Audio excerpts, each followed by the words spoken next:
আসসালামু আলাইকুম ওয়া রাহমাতুল্লাহ। সুপ্রিয় সত্যের পথের দর্শক মণ্ডলী, আশা করি মহান আল্লাহ রব্বুল আলমিনের অশেষ মেহেরবানি ও দয়ায় আপনারা সবাই ভালো আছেন। আজকের আলোচনা হলো রিজিক বৃদ্ধির 6টি উপায়। 1. তাকওয়া। যে আল্লাহকে ভয় করে, আল্লাহ তার জন্য নিষ্কৃতির পথ করে দেবেন এবং তাকে তার ধারণাতীত জায়গা থেকে রিজিক দেবেন। 2. তাওয়াক্কুল। যে ব্যক্তি আল্লাহর উপর ভরসা করে, তার জন্য তিনিই যথেষ্ট। আল্লাহ তার কাজ পূর্ণ করবেন। আল্লাহ সব কিছুর জন্য একটি পরিমাণ স্থির করে রেখেছেন। 3. দান সৎকা। কে আছে যে আল্লাহকে উত্তম ঋণ দেবে, ফলে তিনি তার জন্য বহুগুণে বাড়িয়ে দেবেন। 4. কৃতজ্ঞতা।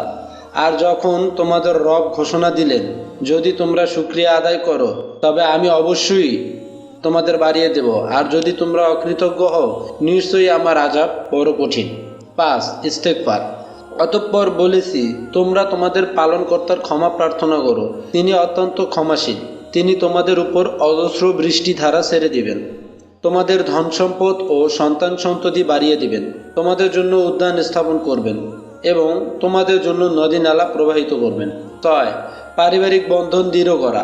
রাসূলুল্লাহ সাল্লাল্লাহু আলাইহি ওয়াসাল্লাম বলেছেন, যে কামনা করে যে তার রিজিক বৃদ্ধি পাক এবং জীবন দীর্ঘায়িত হোক, সেই জন্য আত্মীয়তার বন্ধন রক্ষা করে।